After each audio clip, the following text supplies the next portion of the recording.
জীবনে মরণে, শয়নে স্বপনে, মননে চিন্তনে, হৃদয়ে চেতনায় তিনি আমাদের প্রাণের ঠাকুর, বিশ্বকবি, ভারত তথা বাঙালির গর্ব।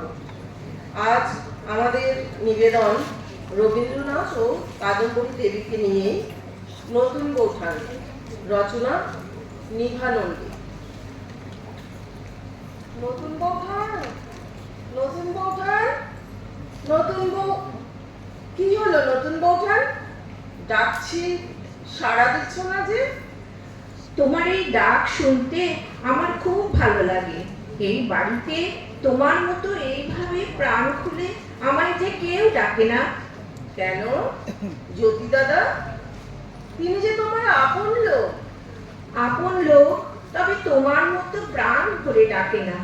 তুমি ডাক দিয়েছ কোন সকালে, কেউ তা জানে না। আমার মন যে কাঁদে আপন মনে, কেউ তা মানে না। বৌঠান, তোমার হাতে ওটা কি রবি? আমি তো তোমাকে এটা দেখাতেই নিয়ে এসেছি বৌঠান। নতুন লেখা, পড়ে কিন্তু আজই জানিও। তুমি তো সাগর, এই খানা ডোবার মন্তব্যে। তুমি আমার মহাসাগর বৌঠান, তোমার উত্তাল ঢেউ আমার প্রেরণা। কেন যে এমন বলো? আর হ্যাঁ, লেখা পড়ে বিহারীলালকে আবার টেনে এলো না। ও মা, বিহারীলাল যে ভালো লেখে। লেখে লেখে, তার প্রশংসা তুমি তার কাছেই করো। ঠিক আছে বাবা, ঠিক আছে। এই রাখলো লেখা। না, আমার হাতে দাও। এই না, 25শে বৈশাখ চলেছে, জন্মদিনের ধারাকে বহন করে মৃত্যুদিনের দিকে।